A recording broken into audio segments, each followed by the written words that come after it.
Yeah, fucking buckets. It's late so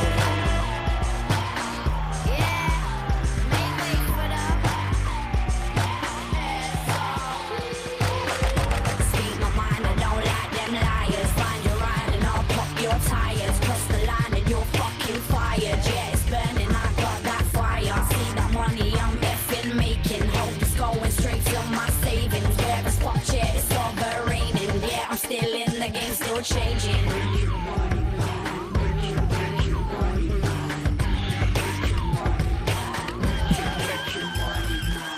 Everybody in the club getting tipsy. Oh fuck that, just wine like a gypsy. Can't see straight like I got one eye. Your bottle open, oh my. Let's get started, get started, get started, get. Yo, watch it now. Me, you, yeah. Everyone, we've had one of them days, but listen, mate, you cannot relate. I'm a star, I'm an individual, an educated example of intelligence. I'm considerably cool. Had bad days, offended people, been booed off stage, been down in steeple. Anyways, things change always. At the hotel always, I'll be gone again in 4 days. I've been waiting hours for this. I make myself so sick, I wish I stayed asleep today.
I bet you do. I bet you do. You wanna move, yeah. I bet you do. I bet you do. I bet you do. You ain't never heard of people that could do it like this, do it like this. You ain't never heard of people that could do it like this, do it like this.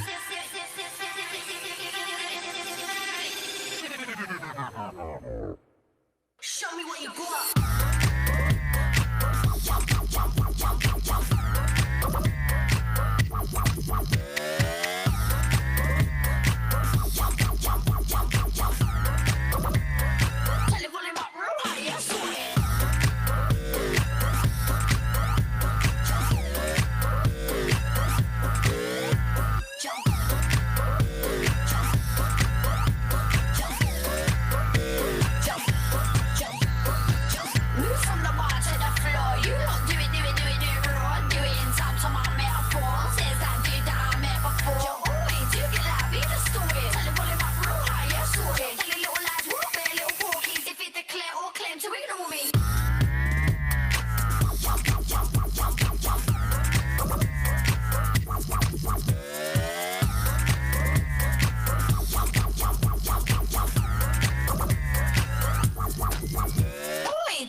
All right, we're live. Special Sunday edition of the Steve Breit Rock Discovery Show. Jamming out to a little bit of Lady Sovereign up at the top of the episode. And very happy. This is the second annual Pride episode. So, if we're rocking out, it's time for the Steve Breit Rock Discovery Show. And thanks for joining. How you doing, Jake? I'm well, man. I'm good. On this steamy Sunday afternoon, a little fucking muggy. The weekly weather report from the Steve Breit Rock Discovery Show. All right.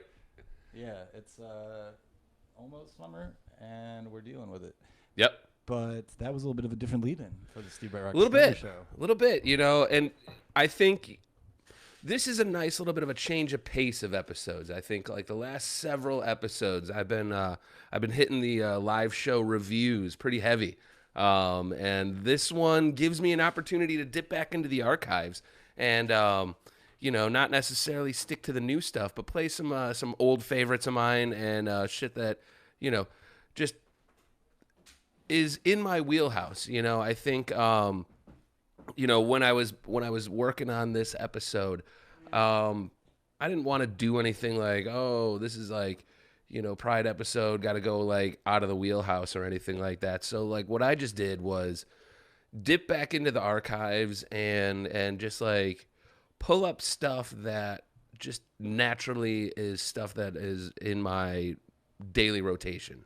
You know what I mean? The top of mind music that I just listen to anyway that happens to kind of fall under that LBGT moniker.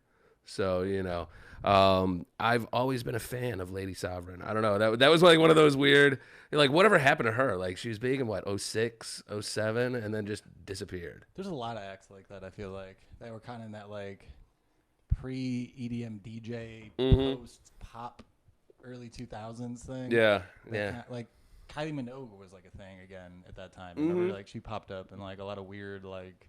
It was like a weird time. It was a weird time. Yeah. Like Kid's sister from Chicago is another one that's kind of like that. Mm-hmm. Like, yeah, where did they go? But like she popped up with that whole like what do they call it? Grime sound out of England in the early 2000s. Grimes is like another Grimes in the like streets and that whole like, British. Yeah, no, there was like it's kind of like the same time. Who was like really big then? It was like Santa Gold. Mm-hmm. Well, I guess that was a little after that. That was like 4 years after that. But who's the girl?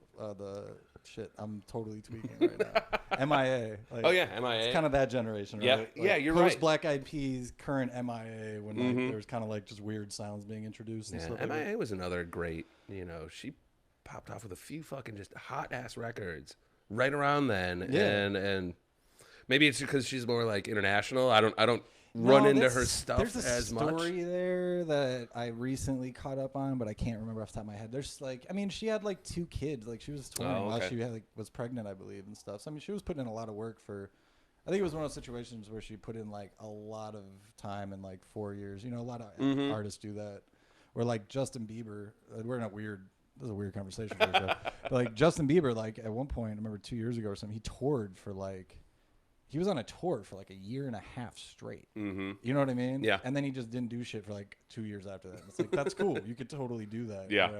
But yeah, you're right. I think there were a lot of acts from that period that kind of had that like forward-thinking pop sound. Like now I'm thinking about it, like MGMT and shit like that. Yeah. Right. Like there's a lot of bands like that. They were like indie at the time.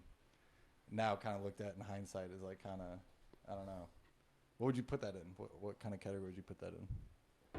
It's definitely not mainstream. It's not pop. You know what I mean? It's like pop in the sensibility of like how it sounds, like a soundscape, I guess. Rather, it's accessible, but I think there's definitely a delineation between accessible and radio friendly. You know what I mean? I guess when I say pop, I think about it more as like a sound rather than like a classification in that way. But you're right.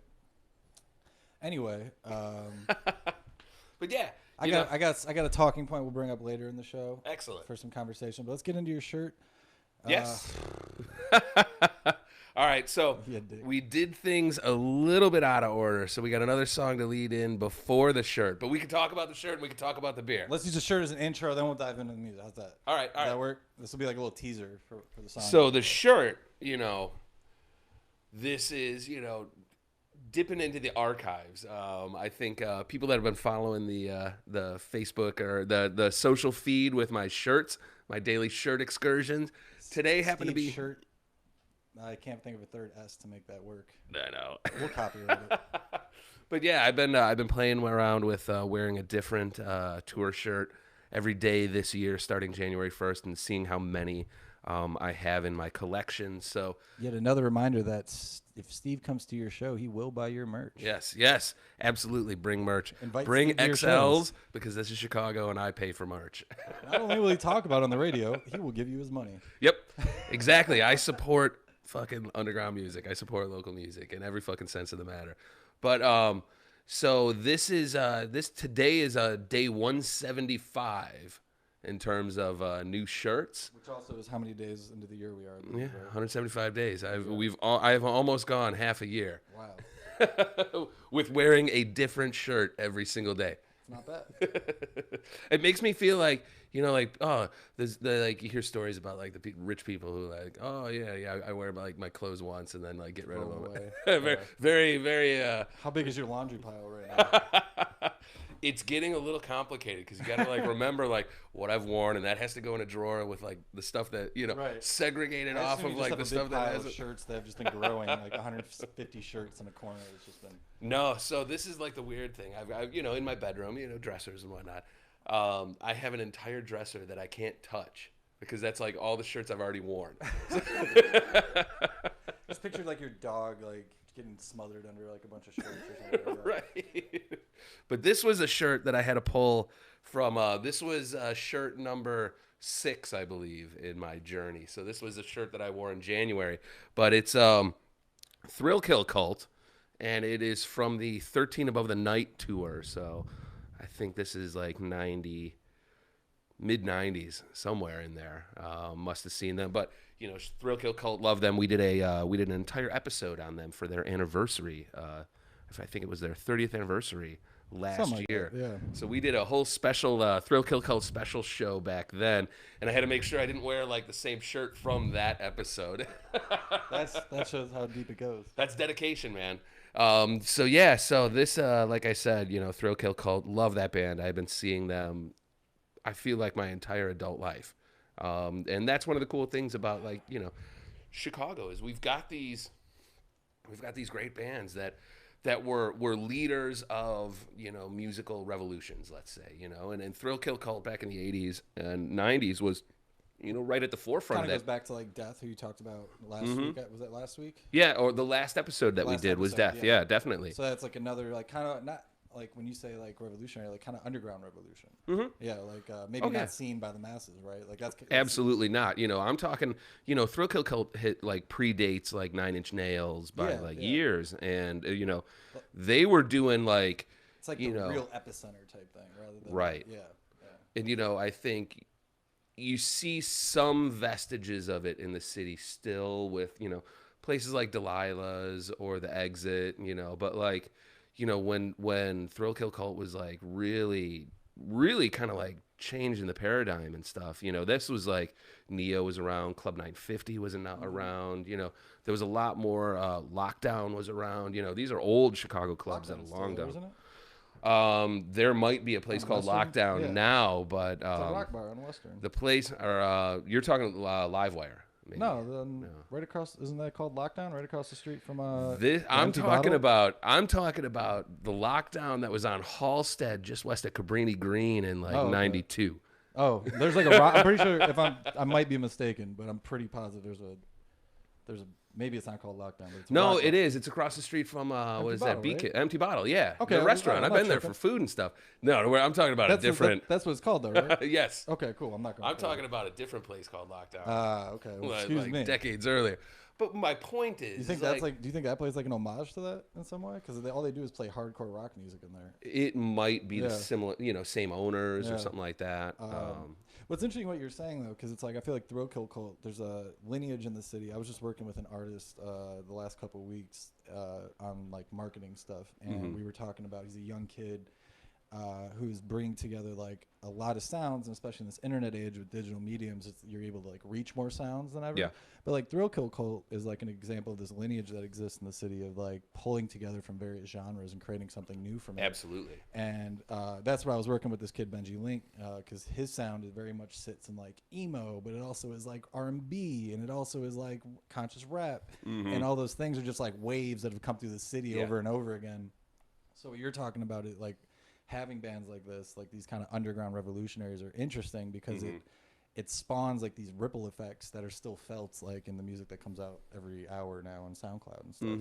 And I think because we're talking about Pride with the episode and all that, we're inexorably tied with Thrill Kill Cult to Wax Trax, which was Jim Nash and Danny Fleischer, and I think it's pretty out in the open that they were out and proud pretty early in the scene, and they were pushing cool voices like the Thrill Kill Cult, and they were pushing cool sounds, and they were pushing in a city that is welcoming for it. And I think that's one thing that's cool, and that's one thing that it makes it a little bit difficult for me to do episodes like this, because like we're in Chicago, and for someone like me who is like, I came up in the arts world, so in like in the more out there musical style, so like nothing was ever like stigmatizing or like, oh, this is like a weird new element that's like brought into the scene, whatever your persuasion was, whatever, let your freak flag fly. And Chicago has always been cool about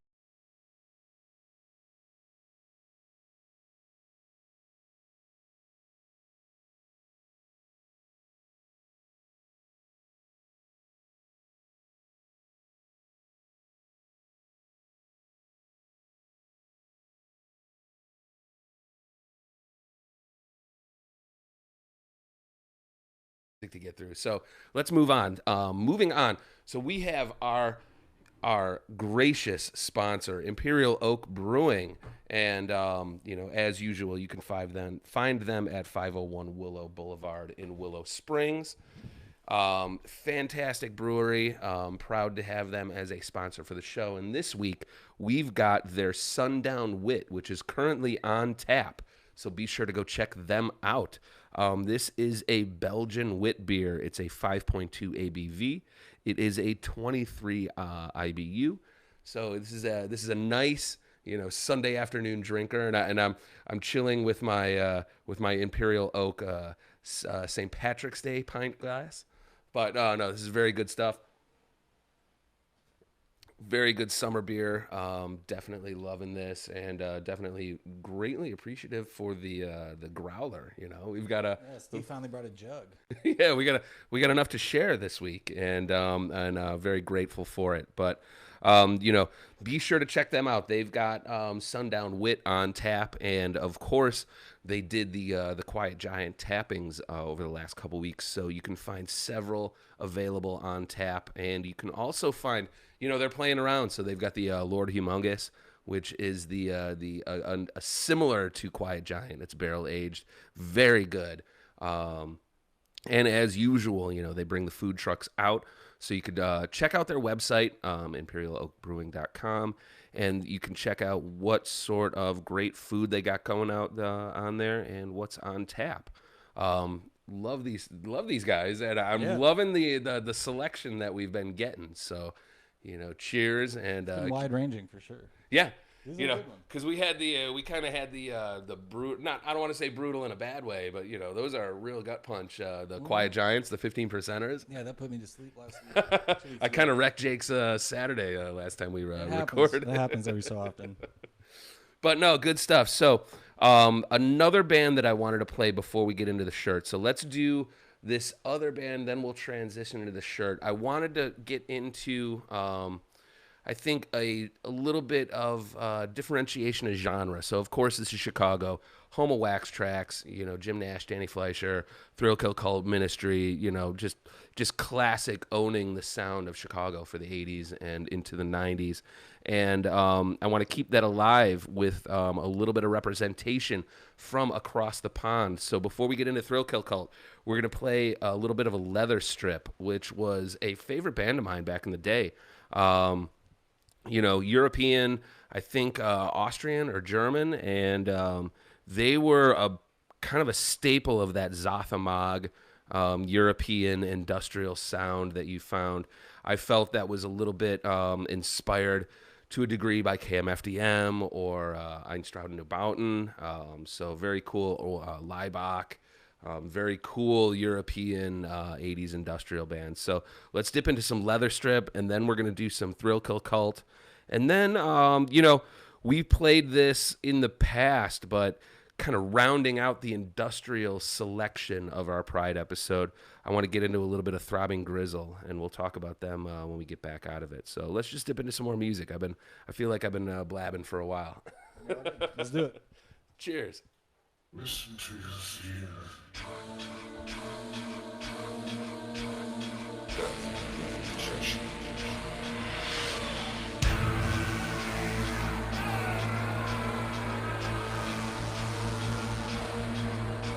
I cling to my existence tenaciously as any human being.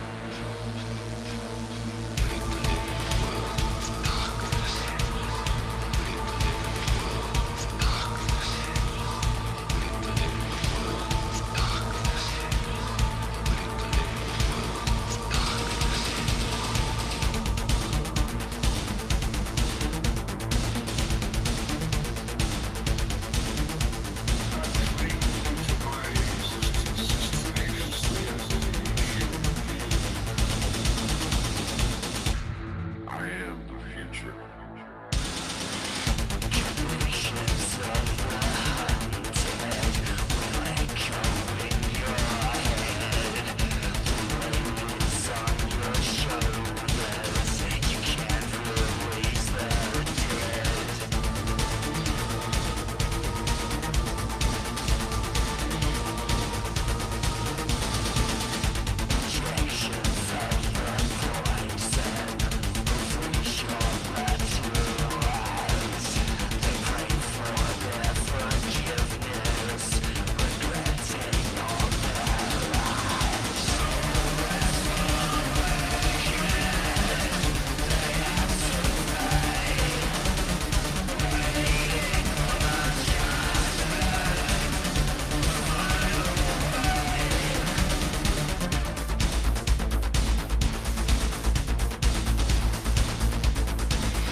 I said this fellow was my soul and I will hate this holy was I.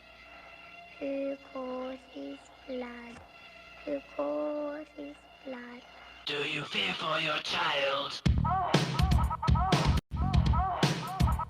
Straight out of hell! Do you fear for your child? Straight out of hell! Do you fear for your child?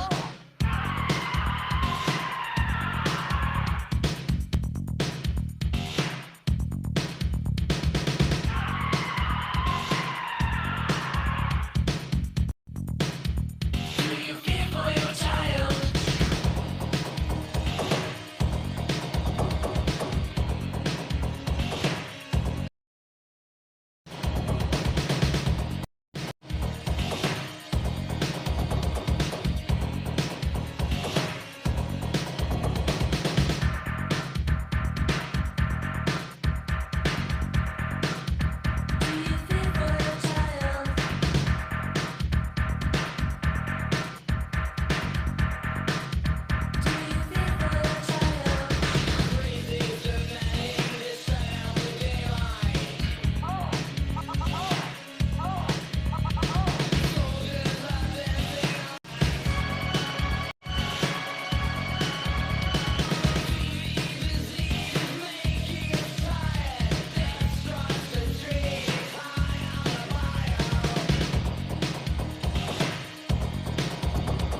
injured.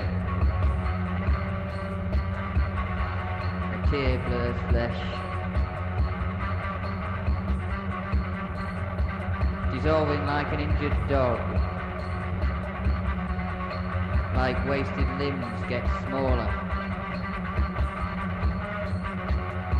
Pain is the stimulus of pain.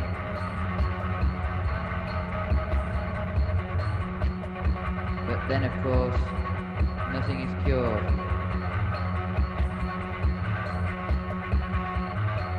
This is the world now. Move a fin and the world turns.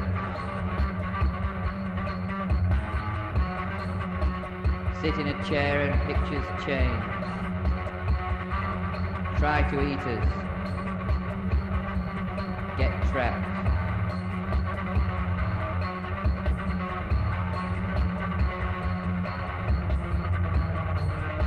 Or injured.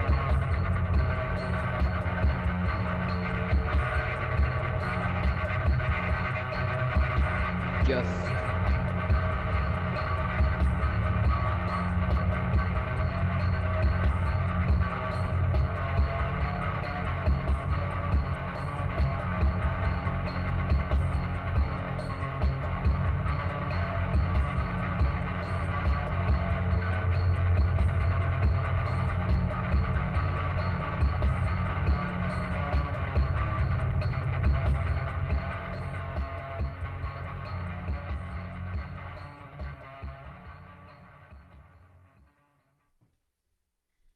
All right, we're back. Mild Sauce Live, jamming out. We had a nice threefer with some leather strip, with No Rest for the Wicked, old school leather strip, even older school Thrill Kill Cult with Do You Fear for Your Child from Icy Good Spirits and Icy Bad Spirits, and then Throbbing Grizzle, 6660s from 20 Jazz Funk Greats. Now, I gotta say, just I believe this week, Pitchfork came out with their top 30 industrial albums of all time. Oh yeah. And you know, They didn't call you for that? nah, they shoulda.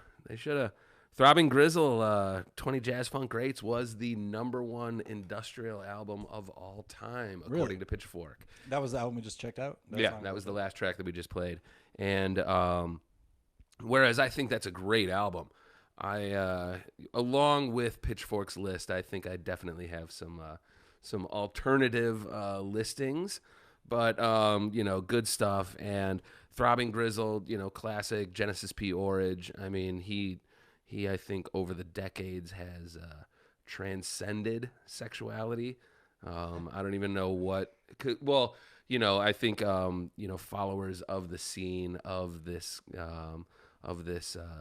band, of this style of music, would have paid attention to Genesis over the years. And I think at last I checked in with him, he was doing a living art experiment with his girlfriend at the time, and they were going through changes to become one and the same with each other, pansexual. So Interesting. very interesting stuff. And I bring that up because I believe number 20 on Pitchfork's list was Pigface with their 2001 or 2002 album Fook.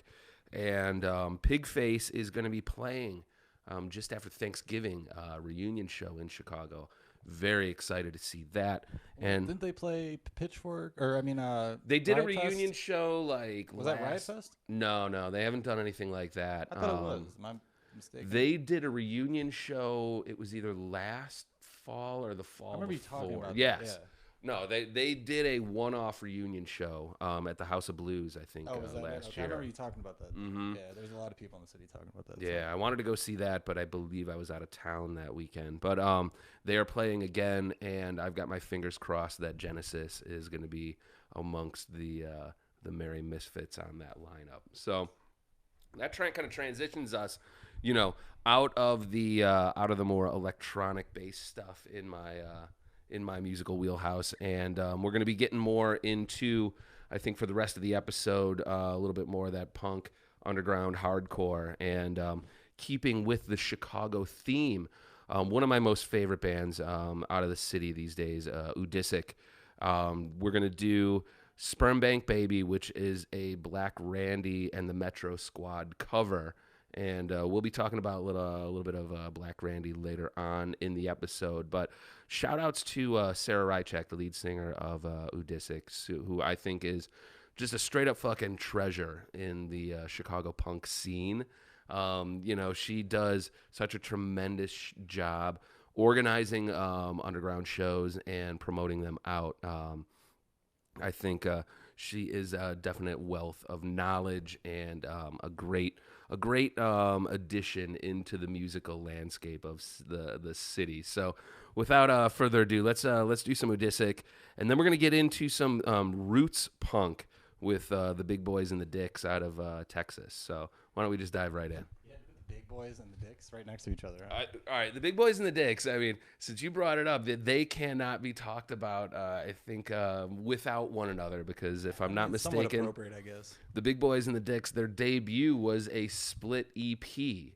So, they are a little bit inexorably tied. And, another one of those, great, I don't know. I think Chicago, my northerner Chicago perspective of Texas is not often, that of a, positive and magnanimous nature, But I definitely think that the Big Boys. We got Whataburger from them. Yeah, Whataburger is good. We took it. You didn't see that? Do we got one in the city now? No, Texas is pissed. Texas is seriously upset. My sister lives in Austin. She hasn't been telling people she's from Chicago, because the Chicago company bought Whataburger. Oh, really? Yeah. They're bringing them up here? No, they just bought it.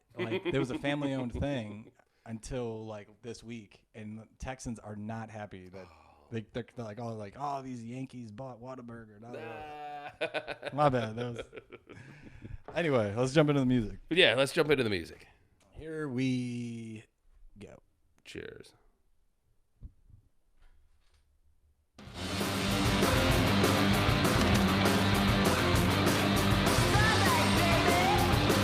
Baby, looking for my dad.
Sauce Live Sunday edition. You know, it's kind of hot. We're back jamming out. So we did a little bit of new, old, and new. So we started out with Udisic doing Sperm Bank Baby, which was the Black Randy cover. Then we went old school Texas hardcore. You know, I think the Big Boys and the Dicks. I think it's interesting, and it's something that I think at least people in the scene almost, you know, just I don't think appreciate the fact that, you know, you look at the birth of hardcore, and arguably the first hardcore band is the Bad Brains, you know, all black hardcore, New York City, 70s. Then you think about some of the earliest hardcore bands, and you've got, you know, the Big Boys and the Dicks, just out bands in like the late 70s, early 80s, 1981.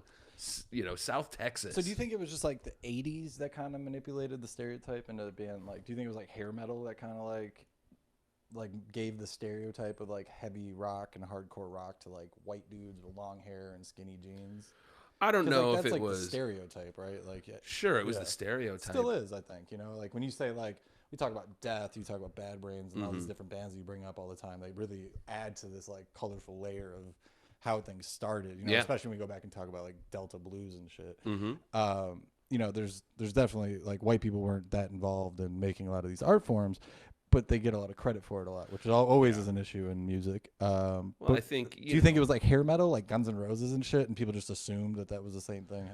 No, because, you know, even then, and I think, you know, this gets a little out of my wheelhouse in terms of like, you know, 80s metal scene, but I think back, and there was during, you know, the heyday of 80s white boy hair metal, you still had bands like King's X or, you know, Fishbone or, you know, bands like that were doing more, you know, rock stuff, but they just weren't getting the exposure.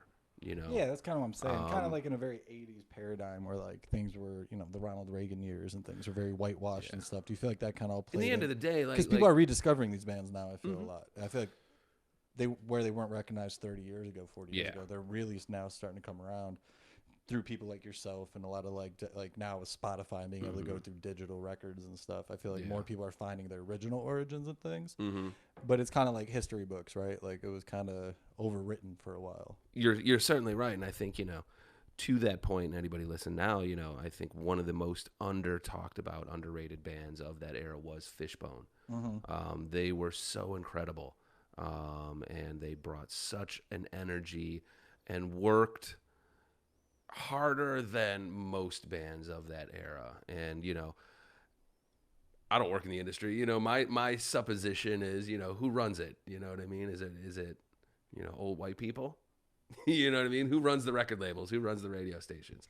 You know, at the time, specifically in that era that we're talking about. And I do think that the homogenization and that, you know, making everything radio friendly, making everything acceptable and comfortable, the 80s was kind of ruling the day back then. Yeah, I mean the 80s as a whole were just like, I feel like the epitome of like what now you would call like, you know, like culture vulture culture, like or like misrepresentation. You know what I mean? Like you had like the Karate Kid with the white kid. You know what I mean? Like it was just like the blindest time. Like if you go back and look at Saved by the Bell, there's a great Facebook TV show called like Fuck You, Zach Morris, I think, and it just goes back and like this guy like lays out how Zach Morris from Saved by the Bell was just like the worst person in the world, and like goes through episodes. It's like my favorite. It's fucking hilarious and but I think like the '80s as a decade was like a decade of lots of cocaine and not a lot of thinking. And so I think like a lot of, like you're saying, like Death came up late 70s, early 70s. Was that okay? So that was a different time. 70s. So I just feel like there was a time like 80s were just like a time of pushing culture. Like culture was very whitewashed at the time. You know, I think if you compare the 70s to the 90s, you know what I mean? Like if you compare, and I think, as with every decade, and this is a conversation I get into with a lot of people, you know, and it's similar conversation over the years, but like, you know, people say like, oh, X decade was the worst decade for music. You know, the 70s was the worst for music, or the 80s was the worst. What do you for generally music, like 90s. Look at, like when you have to just like say that, what, like not just for music, but for like media think, and culture. To me, it's an to say, this decade was the worst musical decade is to be a lazy fan of music. Well, I'm you know saying what I like mean? art. Like to me, the '80s really are like for everything. It just seemed like a dead. It feels like the suburbs. It You know what I mean? does Like- if you look at the surface. But if you go beneath the surface, and I think this is what we're talking about. Yeah, maybe. And So maybe the that plays 80s right back to what you're saying. The yeah. 80s was, hardcore was born in the 80s. So was hip-hop, right? Industrial was born in the 80s. Hip hop was born in the 80s. Rap was born in the 80s. There is so much that was going on underneath, Like the veneer of, like, Madonna, yeah. like a virgin, and whatever like Lionel Richie was putting out at that point. And, no, I'm just saying. Like, I mean, as that somebody- was the shit. but I'm saying like as someone who's fucking born in- Jefferson Starship had a big hit in the 80s. Like this was the Well, I'm this was saying, the like, veneer of what was going on. For me, like someone born in '89, like when I obviously wasn't Mm-hmm. alive in the '80s, but growing up through the '90s, like through that whole decade, like you'd look back on the '80s and it would just be like the most ridiculous shit. You know what I mean? was. it would, It like, was. And it I would just be think- like the cartoons were like really fucking weird and like all Everything the was neon. everything was Hair big. was like yeah, really big. yeah. Everything was like really like it seemed like the whole world was coated in polyester. You know what I Yeah. mean? Like, so that's kind of what I'm getting at. It's like there was that veneer of like that the culture at the top. Like now I think culture from the bottom to the top kind of connects a little better, whereas then I think it was a complete disconnect. Maybe Yeah. that's more so what we're talking about. But and I think exactly to this point, and if you look at the undercurrent of what I'm playing just today, just the small selection of music that I'm playing today, look at Thrill Kill Cult with "Do You Fear for Your Child," or you look at the Dicks with "Hate the Police," or you know what I mean, like you look at Excuse 17, the last song we played. This Is Not Your Wedding Song. These are like bands that aren't getting recognition, and they're saying like, fuck trying to get into that stratosphere. We're going to speak our fucking truth, and we're going to speak what we see every day. You know what I mean? And with the Dicks, they're punk and they're hardcore, but they're gay punk in Texas in the early 80s. So you know what I mean? There's a deeper level to Hate the Police. You know what I mean? Yeah. There is a deeper sarcastic attitude when Thrill Kill Cult is singing, "Do You Fear for Your Child," because of this stigma that was present at the time, and they're like walking in the face of it, And we're obviously there's a Pride episode that you've been focusing on. When did the Stonewall riots happen?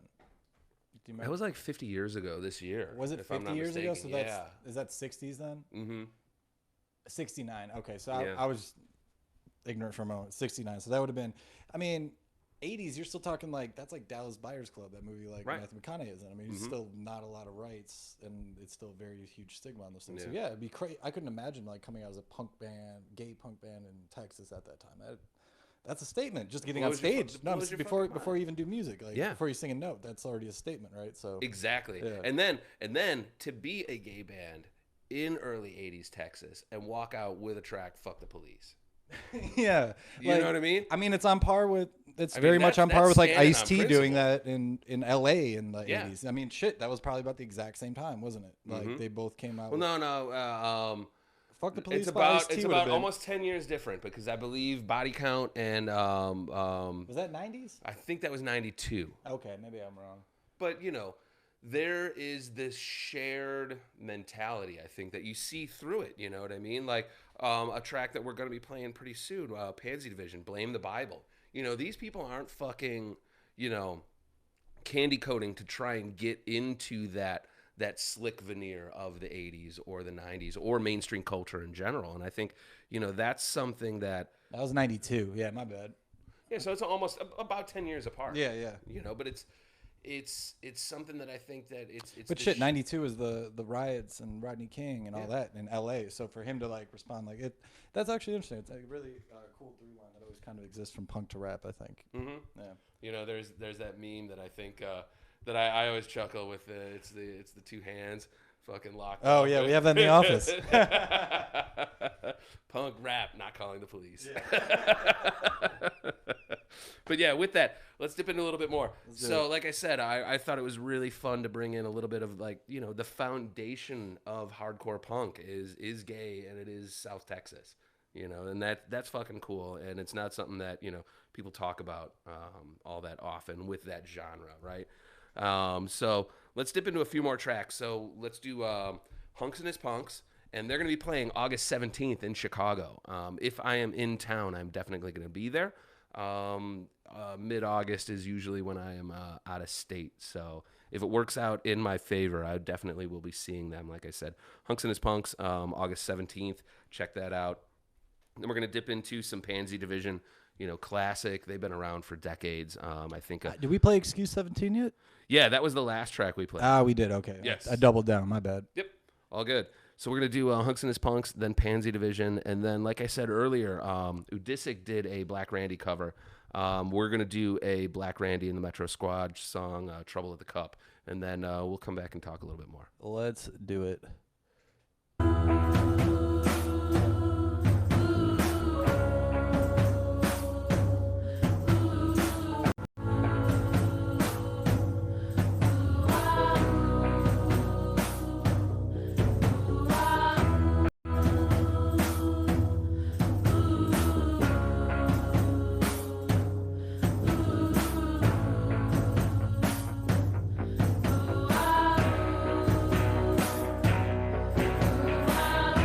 Do you ever get the feeling that you want to hold me? Well, do it now, cause I want everyone to see. I want to take you way down to my favorite place in town. Lover's Lane, I wanna go to Lover's Lane. I wanna go to Lover's Lane. I wanna go to Lover's Lane. I wanna run my fingers through your hair. My whole life would pass and I wouldn't even care. Just gotta touch you and squeeze you, make you mine. I wanna hold you to the end of time. Lover's Lane, I wanna go to Lover's Lane. I wanna go to Lover's Lane. I wanna go to Lover's Lane. And when you left, I was doing fine. I wish I would've kissed him one last time. And what happened next, no one would've ever known. My boy was killed, and now he's gone. And I could never go back. No, I'll never get to see him ever again. But I won't forget the time that we got to spend down the Lover's Lane. Lover's Lane, I wanna go to Lover's Lane. I wanna go to Lover's Lane. I wanna go to Lover's Lane. Lover's Lane, I wanna go to Lover's Lane. I wanna go to Lover's Lane.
obsession with the love of the Lord. He's getting kickback from his seat on the church board. He voted no, of course, on your civil rights. And if he gets elected, he'd reverse that alright. Your basic needs are not his priority. He's got his reputation to oversee. So if you're gay or if you just don't fit in, he'll introduce you to the wages of sin. The Bible's liable and wants to scare you straight. He's redesigned the Bible's liable to justify his hate. Here's another Christian who swears he's not gay. When asked if there's a woman, he'd rather not say. And what about this asshole caught with kitty porn? He's funneling funds to churches to protect the unborn. I can't believe what they say. They'll say anything to get their own way. They have no limits, they'll just blatantly lie. In the name of Jesus, it's all justified. All the Bible's liable, the ones that suit their needs. Promoting all the Bible's liable, with words but not their deeds. What's written in the Bible is liable, no matter what you've heard. We're sick of all the Bible's liable, so don't believe a word. Do you want him for your president? No. Do you want him for your president? No. Or her? Do you want her for your president? No. Or no, what about him for your president? Hell no. Do you want religion controlling your life? Hell no. Do you want religion controlling your life? Hell no. Do you want religion controlling your life? Hell no. Then I want you to repeat after me. The Bible. So throw it all away. Yeah, we don't heed the Bible any fucking way. What's written in the Bible is liable. The slanders you and me. So spit into the Bible and just be free. Isn't it about time we gave up on Christianity? I mean, really, it's so unnecessary. It's so deceitful. Using verses from the Bible to validate their hate. Just look at all the damage they've caused. So let's take away the one thing they use to perpetuate this worldwide fraud and tear up the Bible.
We're back, Mild Sauce Live.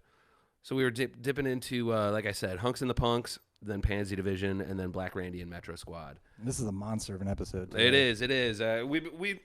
This has been a fun episode, and we've been rambling a lot. Stretched out a little bit. Stretched out. But, you know, it's the special Sunday edition of Mild Sauce Live. Yeah, so these usually tend to we go can- a little we can- longer. Yeah, we can stretch it out because we don't have the tight scheduling with the morning show, the afternoon show. It's more so just like stamina, my stamina bar. Like whatever many shows I can stomach in a day, we're not doing.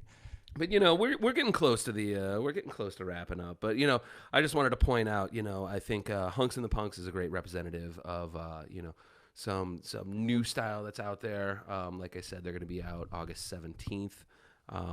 If I'm in town, I'm going to definitely check it out. Pansy Division, they've been around forever. You know, they're one of those bands that I think, if I'm not mistaken, they were formed in like 90 or 91 on Lookout Records. So, you know, you can hear that lineage because Lookout Records was also, I think, an early home to Green Day. And you can definitely tell a little bit of that spiritual unity in the musical stylings. And then, you know, I think Black Randy and Metro Squad is one of those bands that they don't get, I think, the respect that they deserve because, unfortunately, they were in and out early. If I'm not mistaken, Black Randy passed away from HIV in '84. Oh, damn. So, you know, Black Randy and the Metro Squad, they're one of those pre-hardcore LA, first 100 punks of LA kind of bands where, you know, if you look into the history of that group, they were, in my mind, more in the artistic sense, similar to like Flipper, where it's a band that wasn't afraid to bring funk or, you know what I mean, like different styles into the traditional punk world. And, you know, it's an unfortunate thing because it was definitely a well-respected band at the time. So much so that if you look at like previous members of the band in terms of like the backup singers, you know, Black Randy had Exene Cervenka from X, Alice Bagg, who we've talked about before, Belinda Carlisle from the Go-Go's. You know, like Black Randy like had his finger on the pulse of, you know, what was going to be amazing. And he was bringing these amazing artists into his world. And like I said, it's an unfortunate thing that, you know, AIDS took him. He was definitely an early casualty in that scene, and we're the worst for it. But with that, this has been a fun episode. You know, like I said, I didn't want to do anything that was like pandering or anything like that. So I just wanted to keep this just like last year, you know, stuff that is in the record collection of somebody who's been out and about in the underground scene for the last 30 so years. And these are just, you know, bands in that world that rise to the top. And I expect we'll be doing another one of these next year. And it's always fun to put together. You know, it's a little bit of a struggle in terms of like, you know, trying to cram it down. As you saw, this is a extra large episode this week because there's so much stuff I wanted to get in. But with that, next week is going to be the long promised Dark Wave episode that I've been talking about for at least the past month. Yeah, that's a big one coming. So we're going to do Perturbator, Ghost, and Replicant. It's going to be a live show review. It's going to be from the, where the fuck was that? That was Talia Hall. A room that was way too small for the light rig that was brought for that evening. Man, That's it a was big room. It was a strobed out fucking show. This was a Chicago Awakening level light rig experience. Spring Awakening? Spring Awakening. Yeah. In Talia Hall. Wow, okay. It was a great fucking show, and we'll be dipping a lot into that next week. And then upcoming, you know, I have been a busy fucking dude in the city. So we've got Perturbator and Ghost next week. Coming up, we've got Chicago Open Air reviews. We've got, I think this week alone, I'm going to be going to Crime Watch is going to be playing. So underground fans, rejoice. Crime Watch is going to be coming to Chicago this week. Check them out. I believe they're playing like 2 shows in the city. And then also this week, I am going to the Pelican record release for their new album. So you can bet we're going to be doing a show on that. And if the bank account allows, I'm going to be checking out Chemist at Reggie's also this week. So hopefully we can get a show on that. So I think we got you locked in for the next several months on live show reviews. I'm doing shows. I'm going to shows faster than I can do episodes of the podcast. So I've got like a backlog of awesomeness that I can't wait to bring to everybody. All right. I have some new ideas that we might be implementing as well. So keep your eye on the Steve Breit Rock Discovery Show. Yeah. And as always, shout outs to the 3-piece. Shout out to the whole Mild Sauce family. Shout out to super producer Jake. Thanks. Shout out to 3-piece in the mornings on Saturdays. Shout out to Backcourt, which is I'm assuming wrapping up because the basketball season's going to the draft. Are they doing anything for that? The NBA is such a crazy bitch right now. I believe Fickle mistress. Yeah, I believe this weekend will be the beginning of free agency. So the plan is to do something this week with the backcourt where we can kind of do a dual. It would seem a little redundant to do the draft and then have like free agency right away. So we're gonna try to like do it right on the cusp of free agency. Special making moves episode. New off-season episode, yeah, because there's just been so much that's happened between like Durant getting hurt and the draft happening and all this shit. But hey, on that note, shout out Kobe White, man. I really love that guy. Kobe White. I'm a big fan of him, and I'm really happy the Bulls got him. That was like the guy I really wanted them to get. And if you saw his reaction after his buddy got picked right after him, he was like he's a genuine dude, and it's perfect. It's a very Chicago pick. I like that guy a lot. So welcome to Chicago, Kobe. Yep. Welcome to Chicago. If you watch the Steve Breit Rock Discovery. But yeah, so with that, as always, you can check me out at Collarbone666 on both Twitter and Instagram. Like I said, today is day 175 in my journey on how many concert shirts do I have. And we're going to go out with 2 tracks. So we're going to do Tribe 8, which is great West Coast, fuck you, lesbian, hardcore punk, and rock and roll. We're going to do Femme Bitch Top. And we're going to go out with, I think, one of my most favorite Chicago punk bands. I mean, we can't do a Steve Breit Rock Discovery without having a healthy representation from Chi-Town. So we'll wrap it up with Against Me and the classic I Was a Teenage Anarchist. And that's a live track off a 2017 Live in Brooklyn bootleg that I've got. Let's do it. Until next time, cheers. Mild Sauce. It's kind of hot,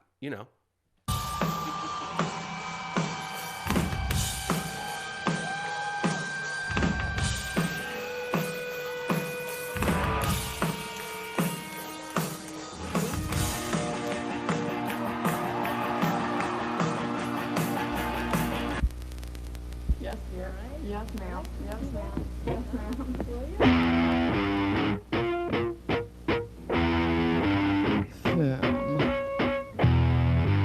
Femme bitch. Femme bitch.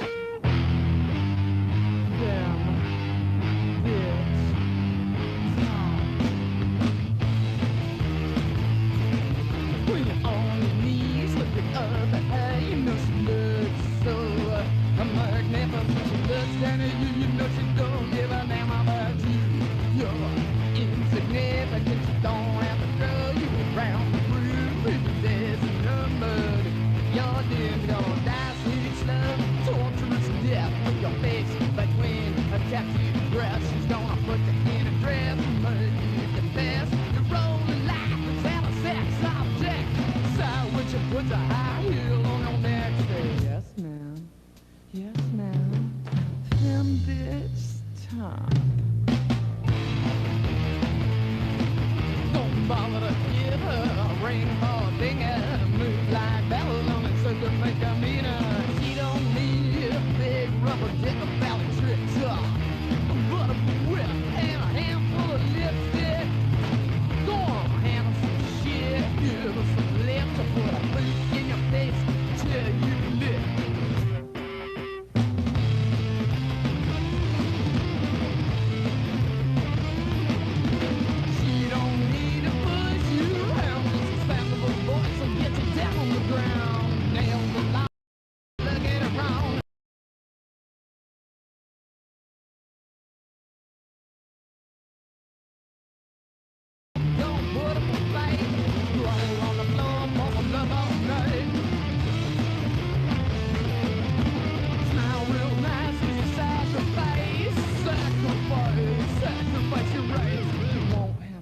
can put this thing on song tape.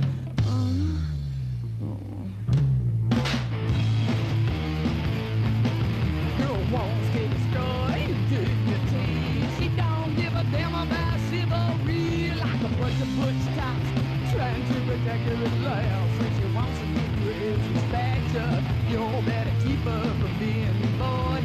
She don't have an interested bone in her body. When she's through with you, she'll show you the door. You can sit by the phone and wait for her to call you.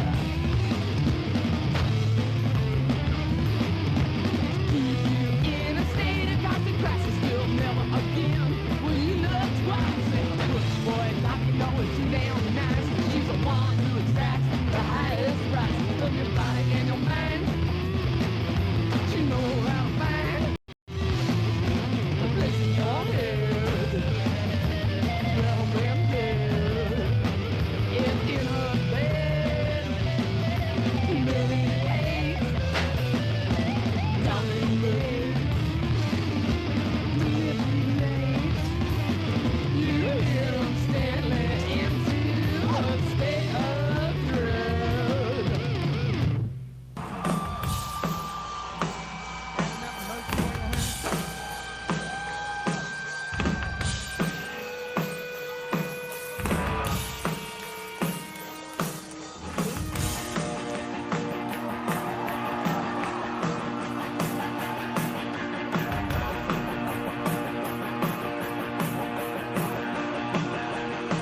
I was a teenage anarchist, looking for a revolution. I had the style, I had the ambition. When all the others, I knew the worst slogans.